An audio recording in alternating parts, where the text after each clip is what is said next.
Kofi lived a simple and peaceful life for over 30 years. He had everything he needed: a loving wife, 9 children, and land that had fed his family for generations. His life was quiet, predictable, ordinary. Then one afternoon, while working in his fields, his hoe struck something hard beneath the soil. What he discovered in that single moment would change everything. It would destroy his family, nearly kill his children, and set in motion events that he could never have imagined. Fair African Tales. Subscribe and turn on the bell for new stories.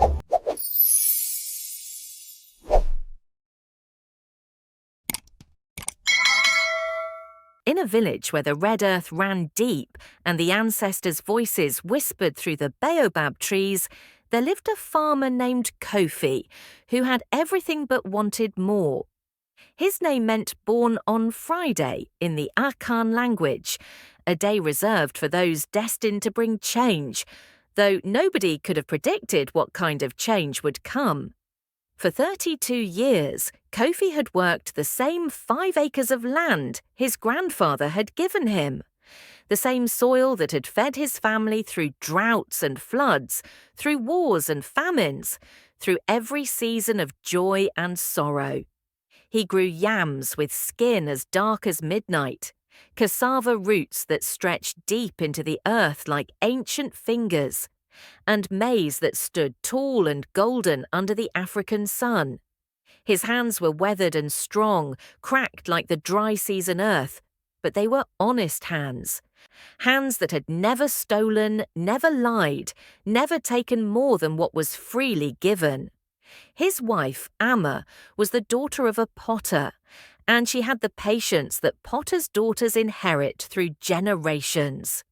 She bore their children in this modest farmhouse without complaint, 9 of them in total, 5 sons and 4 daughters, each one growing strong on the food that came from Kofi's labour. She sang while she worked, old songs that her mother had taught her, songs about harvests and healing, about the bond between woman and earth. When Kofi came home exhausted from the fields, his body aching and his spirit tired, Amma would have warm water for his feet and palm wine for his throat, and she would listen to him talk about the day, about which crops needed more care, about the weather patterns that seemed to be changing year after year. She never complained about their modest life, about the simple cloth she wore, or the basic meals they shared. She was content, genuinely content, in a way that Kofi had stopped being somewhere between his 20th and 30th year. The change in Kofi was gradual, like the way seasons shift when nobody's really paying attention. It started when a trader came to their village with a vehicle that gleamed like polished obsidian, a truck imported from distant cities where tall buildings touched the sky. The trader had gold around his neck, real gold, heavy gold that caught the light and threw it back like fire. Men spoke to him with different voices, respectful voices, careful voices. Women brought him the first food, the best food. Children stood in his shadow not out of affection, but out of awe. When he left the village 2 days later, he left behind a trail of conversations about his wealth, his power, his ability to go anywhere and do anything because he had what every person secretly wanted: endless gold.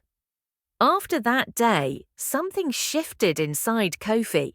It wasn't dramatic. It wasn't like a lightning strike or a sudden illness. It was more like a seed taking root, a small thought that grew a little each day until it became a tree, until it cast a shadow over everything else. He would be in the fields, teaching his sons how to plant the yam, showing them the ancient techniques his father had taught him, and his mind would wander to images of vehicles and gold chains and respect. He would look at his hands working the soil and see them differently, not as hands of a farmer, but as hands that could be doing something more, something better, something that would bring him respect and admiration instead of the quiet nod of a fellow villager. The elder of the village, a man named Kweku, who had lived through 3 generations and could speak with the authority of someone who had seen everything, noticed the change. He called Kofi to sit with him under the council tree one evening as the sun turned the sky orange and purple. "Your heart is troubled," Kweku said, not as a question but as a statement of fact. "I see it in the way you look at the horizon, as if waiting for something to come and rescue you from your own life." Kofi denied it, but his denial had no weight, no truth. Kweku continued, "There is a sickness that comes to men when they forget that contentment is a form of wealth. Your grandfather had less than you have now, yet he was richer than the wealthiest trader who ever passed through these lands. Because he understood something that you are forgetting. The earth gives what it gives, and a man who asks for more than what he needs is asking for his own destruction." But Kofi heard these words with only half his attention, the way you hear rain when you're focused on something else entirely. He smiled and thanked the elder, as respect demanded, but he left the council tree with his mind still fixed on that vision of gold and power and the respect that came with both. Then came the day that would change everything, the day that would become the dividing line between Kofi's life and everything that followed. It was the middle of the planting season, when the earth was soft and receptive, when every farmer moved with purpose and urgency to get seeds into the ground before the rain stopped and the dry season returned. Kofi was turning the soil near the oldest part of his property, the corner where a mango tree older than any living person had stood for centuries, its roots going down so deep that it seemed to have a direct conversation with the earth's core. He was using the ancient method, a long-handled hoe working the soil in the rhythm that his body had learned through decades of repetition. The blade struck something that wasn't soil, something that made a sound like truth itself, a clear metallic ring that echoed across the quiet fields. Kofi froze. The hoe had hit something hard, something solid, something buried deep in the red earth. His heart began to beat faster, a rhythm he had never felt before, a wild, excited rhythm that made his hands tremble. He dropped to his knees and began to dig with his bare hands, pulling away the soil with an urgency that didn't match his normal, careful nature. The earth fell away, revealing a clay pot, ancient clay, the kind that had been shaped by hands from generations long dead. It was wrapped in cloth so old it disintegrated at his touch and sealed with beeswax that cracked like amber under his fingers. Inside the pot there was gold.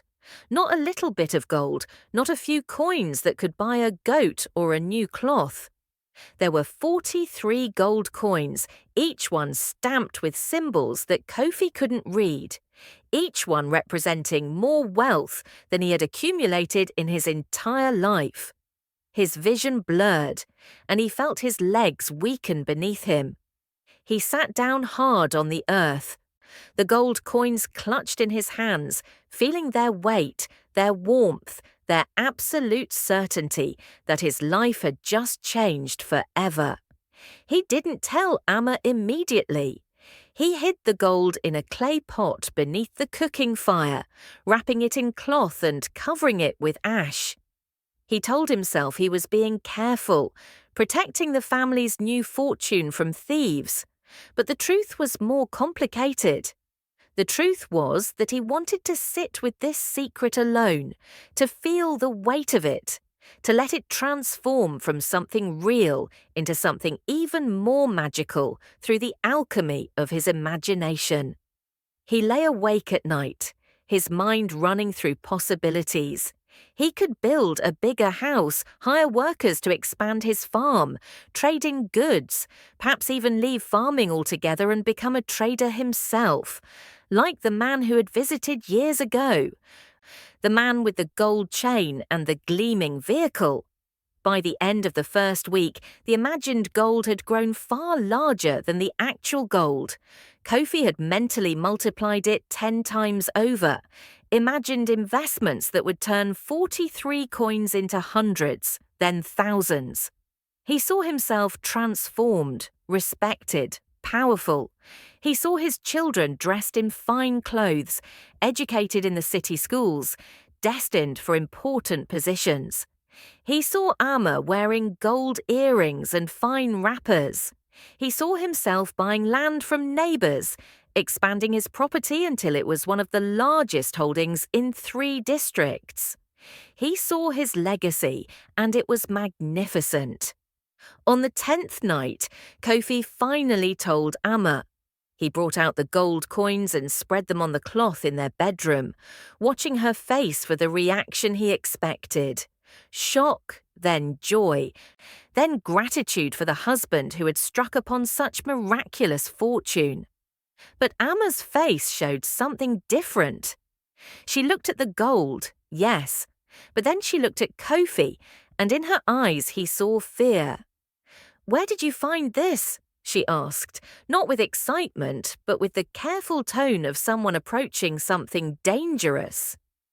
"Beneath the mango tree, buried in the old part of the property. It must have been left by my ancestors, a treasure waiting for me to discover it." "It's a blessing, Amma. This is what we've been waiting for." Amma sat down slowly and was quiet for a long time. When she finally spoke, her voice was soft but firm. "My grandmother used to tell a story about a man who found gold in his fields. He became obsessed with finding more. He dug and dug until his entire farm was destroyed. His family starved, and the land itself seemed to curse him. He went mad searching for more gold, and he died poor and lonely, despite having gold still hidden in jars throughout his house. My grandmother always said that gold found easily is a test, not a blessing, and the test is whether we can accept it with wisdom or whether it will consume us." Kofi felt anger rise in his chest, not the hot anger of a fight, but the cold anger of someone whose vision is being threatened. "Your grandmother told old stories to keep people poor and afraid. This is real, Amma. This is real gold that will change our lives, and I won't let fear stop me from building something great." "I'm not talking about fear," Amma said. "I'm talking about knowing the difference between enough and greed. We have enough, Kofi. This 43 coins, it's more than enough to buy new tools, to send the children to school, to build a better house. Why would we want more than enough?" But Kofi had already stopped listening. The seed that had been growing in his heart for years had finally found its catalyst, and now it was growing too fast to stop. He wrapped the gold coins back in cloth and placed them in a private location that only he knew about. Over the next few weeks, he began to change in ways that his family could see but not understand. He stopped working the farm with his normal dedication. He stopped teaching his sons the old techniques. Instead, he began to spend time looking at his land differently, not as a place to grow food, but as a place to dig for treasure. He started small, digging in places that seemed likely to him, following no pattern except his own intuition. He found nothing, but instead of discouraging him, each empty hole seemed to energize him further. He was convinced that the first treasure had been just the beginning, a sign from the ancestors that his land was blessed, that it was sitting on top of riches beyond imagination. All he had to do was dig deeper, search harder, expand his efforts. By the beginning of the dry season, Kofi's behavior had changed so dramatically that even his children noticed. He was like a man possessed, driven by a force that seemed to come from somewhere outside himself. He sold 2 of the gold coins to hire workers from the nearest city, young men with machinery and strong arms who didn't care about the history of the land or the songs of the seasons. They brought excavators and shovels, industrial tools designed for mining and construction, tools that had never been meant to work alongside an ancient farm. Amma begged him to stop. "Please, husband, the crops need tending. Your children need their father present. The land needs time to rest. Look at what you're destroying." But Kofi was beyond hearing. His eyes had taken on a feverish quality, and when he spoke, it was as if someone else was using his voice. "We're not destroying anything, we're building. We're unlocking the potential that was always here, waiting. And when we find the real treasure, when we discover the main cache of gold, you'll understand. Everyone will understand." The crops began to fail. The yams, which had always been reliable, began to wilt as the soil was torn up and turned over. The cassava, which could survive almost anything, seemed to lose its will to grow.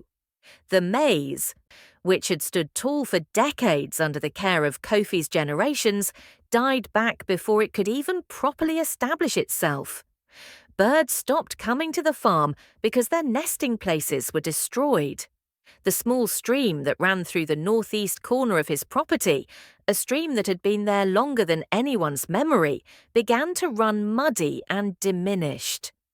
The water that usually flowed clear and cold began to have a reddish tint, clogged with the fine clay that the digging was stirring up. Other farmers began to avoid Kofi. Their children were told not to play with his children. When Kofi went to the market, conversations would stop as he passed. The respect that all farmers had for each other, that ancient understanding that all who worked the land belonged to the same brotherhood, dissolved. Kofi became something else to them, something other, something corrupted. His own family began to suffer. The stored grain from previous seasons ran out, and there was nothing new to replace it because there were no crops, only holes. Amma tried to maintain the household, tried to stretch what little they had, but hunger began to visit their home in a way it never had before. Their youngest child, a boy named Yor, who was only 6 years old, grew thin and pale. Their oldest daughter, Essie, stopped going to school because there was no money for fees and no energy for walking 3 miles when she was hungry. Kofi sold another gold coin to the workers and then another. The coins that had seemed like infinite wealth were now being spent on the very digging that was destroying everything.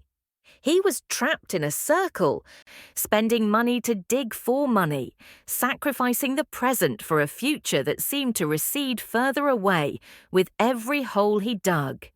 Then, on a night when the moon hung heavy and red in the sky, when every dog in the village seemed to be howling with an unusual intensity, the earth itself seemed to respond. It started as a sound, deep and low, a rumble that seemed to come from the very foundation of the world. Kofi was sitting outside his house, staring at the devastated landscape of his farm, when he felt it through his bones. The earth beneath him was moving, shifting, expressing something that felt very much like anger. He stood up, suddenly afraid in a way he hadn't been before, and the fear was immediately justified. The holes he had dug began to collapse in on themselves, but not the way a simple hole would fall if you removed the support. This was different. This was deliberate. This was the earth reclaiming space and material. The excavators that the workers had left for the night were swallowed by opening fissures. The fences he had built were crushed as the ground shifted and buckled. The very foundation of his house cracked, and he heard Amma scream from inside as the walls shuddered. Kofi ran to help his wife and children out of the house, pulling them into the open yard as the structure continued to shake and groan. Around them, the land was in turmoil. It was as if something ancient was waking up, something that had been sleeping beneath the surface for longer than anyone could remember, something that had been disturbed by Kofi's endless digging and searching. And then, from the deepest pit that Kofi had dug, from the hole where his dream of endless gold had been most focused, something began to rise.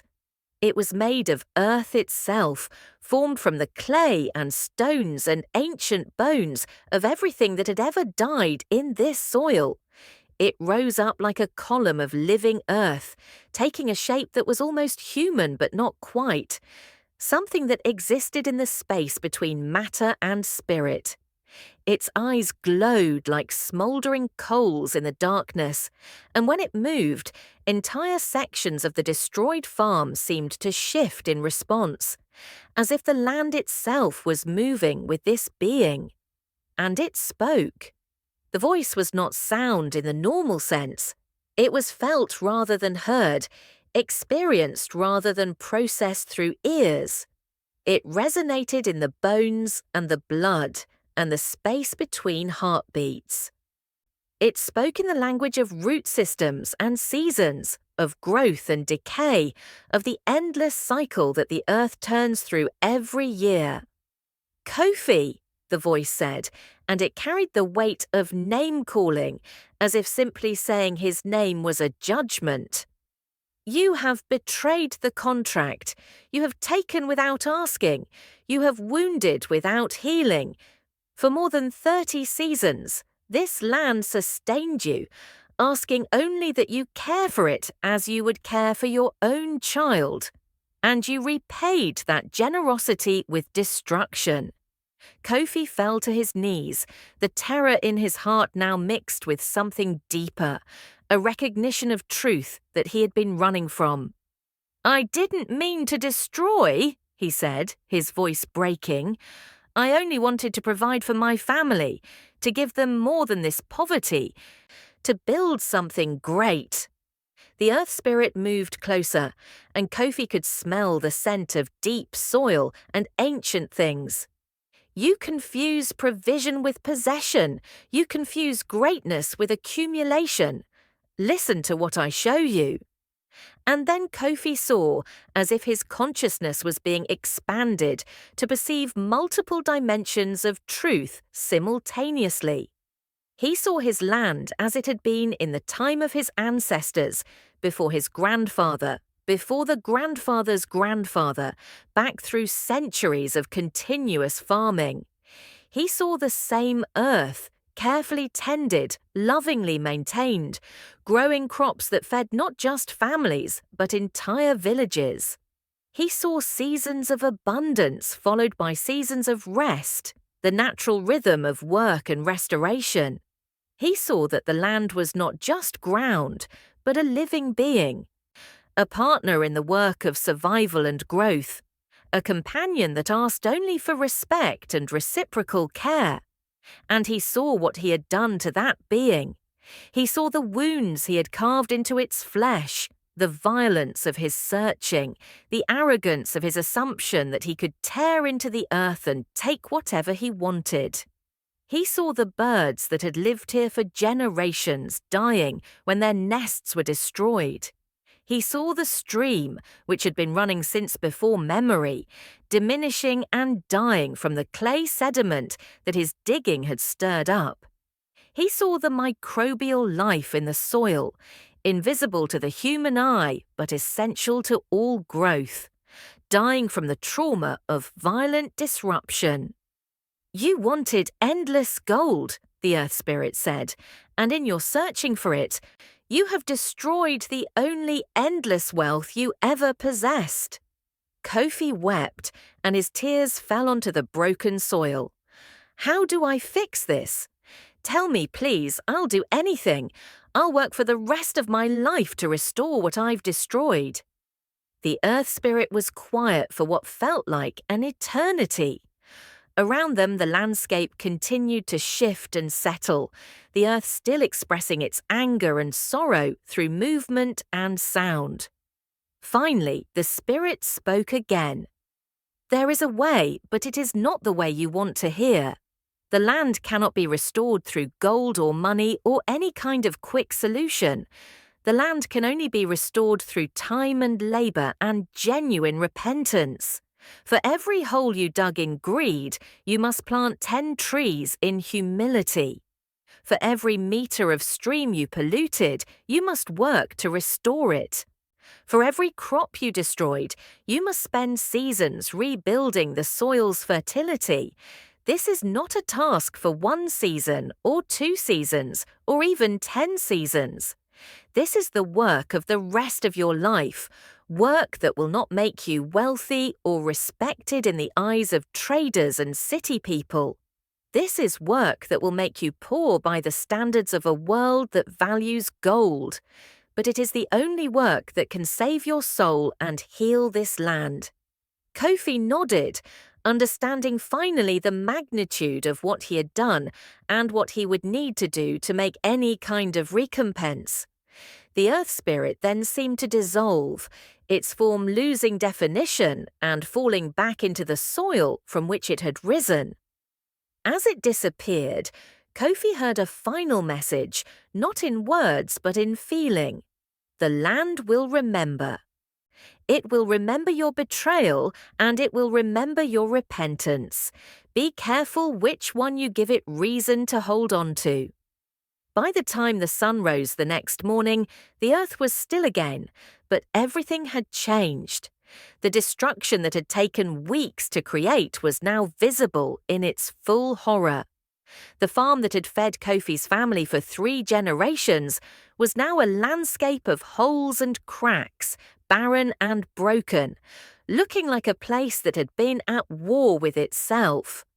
Kofi sat on the steps of his cracked house and looked at the ruins of his own making. And he understood with absolute certainty that he had a choice to make.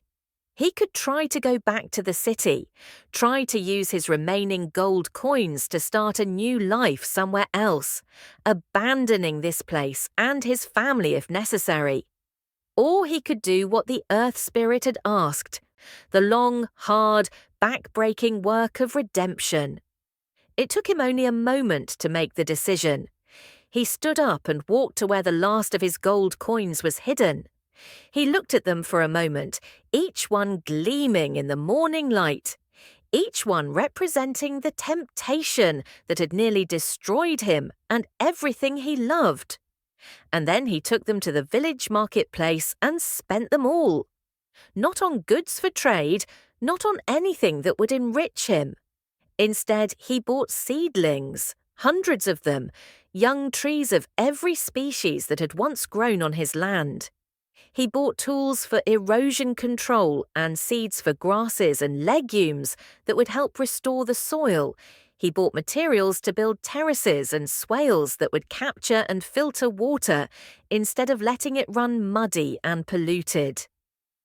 He spent his last gold coin on these things, and he spent his last grain of pride asking his neighbors for help. The village was surprised. People who had avoided Kofi came to see the devastated farm and understand what had happened. Elder Kweku came and stood in the middle of the ruins and looked at Kofi with an expression that was not quite forgiveness, but was moving in that direction. "You have learned a hard lesson," the elder said, "harder than any lesson that can be taught in words. Now we will help you apply what you have learned." Over the next weeks and months, people from the village came to help. The young men who had worked the excavators came back, this time to work with hand tools, carefully removing debris and preparing beds for the seedlings. Amma and her daughters worked alongside other women, carefully planting and tending the young trees. Kofi's sons, who had become angry and distant during their father's obsession, began to understand that they were learning something real and valuable, something that connected them to generations of farming knowledge that had almost been lost. The first year was the hardest. The newly planted trees struggled in the disrupted soil. The terraces had to be rebuilt and reinforced. The water, when it came with the rains, was still often muddy because the erosion control measures took time to fully establish themselves. Kofi's family lived on the charity of neighbours and on what little Amma could earn by selling her mother's pottery work. There were nights when the children went to bed hungry, when Kofi wondered if he had made the right choice, if the hard work of restoration was truly possible, or if the land would simply remain broken forever. But slowly, imperceptibly at first, things began to change. The young trees established themselves, sending roots deeper into the soil, their leaves beginning to catch sunlight and convert it into growth. The grass that Kofi had planted began to stabilize the exposed soil. The terraces began to do their work, slowing the flow of water, allowing it to sink deep into the earth instead of rushing off with the topsoil. Organic matter began to accumulate, the work of insects and soil organisms that slowly revealed themselves to be the true architects of fertility.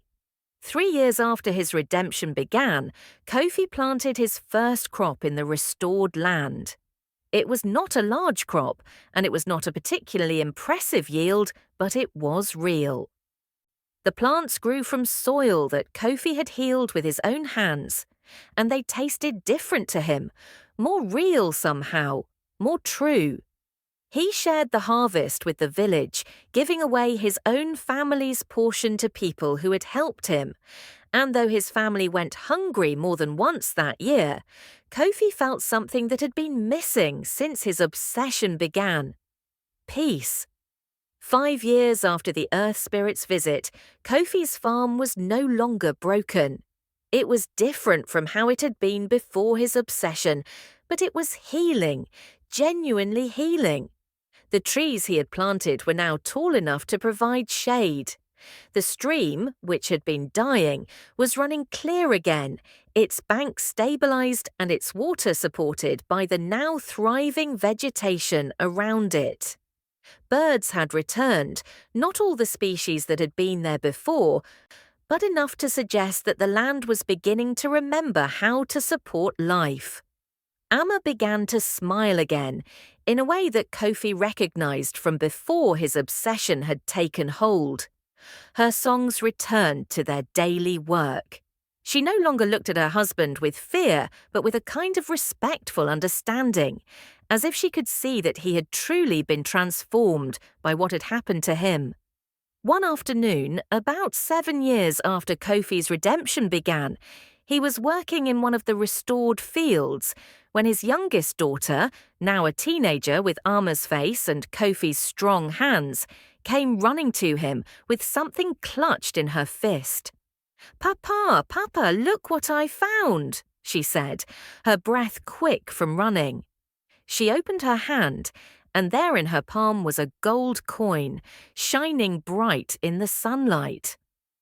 Kofi recognized it immediately as one of the same design as the coins that had triggered his obsession. It had worked its way up through the soil somehow, brought to the surface by the work of the very land that Kofi had wounded and then healed.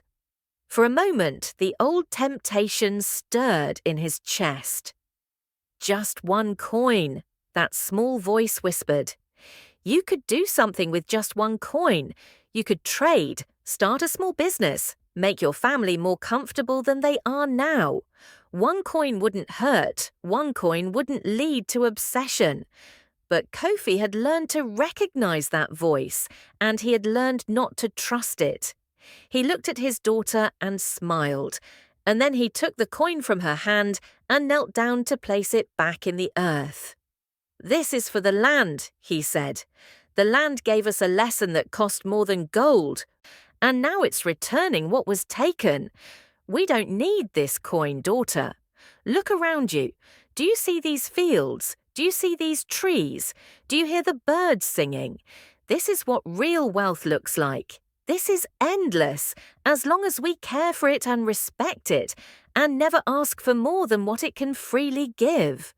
His daughter nodded, understanding in the way that children can understand the most important truths without needing long explanations.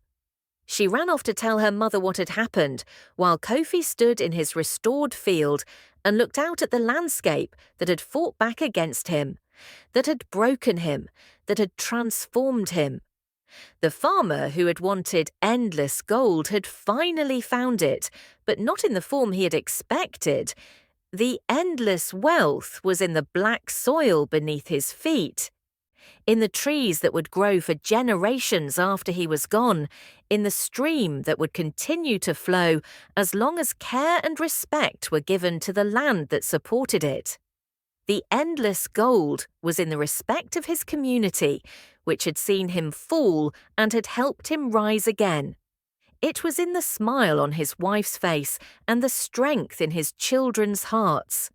It was in the knowledge that he had learned perhaps the most important lesson that any human being can learn, that the earth is not our servant, but our partner, not our possession, but our responsibility, not a source of endless extraction, but a living being that gives only as much as we deserve through the care and respect we offer. And so Kofi lived out his days on the land that had fought back, and in fighting back, had saved him. He became known not as the man who had gone mad searching for gold, but as the farmer who had learned to listen to the earth's voice, who had spent his later years teaching other young farmers the methods of true restoration, who had shown through his own transformation that redemption was possible for those willing to do the hard work of healing. When Kofi finally passed on to join his ancestors, he left behind not gold, but something far more valuable, a legacy of restored land, a family that understood the true meaning of wealth, and a story that would be told for generations. A story about the farmer who wanted endless gold, but learned that the real treasure was always beneath his feet, waiting only for someone to treat it with the respect it deserved. Subscribe for more amazing African stories.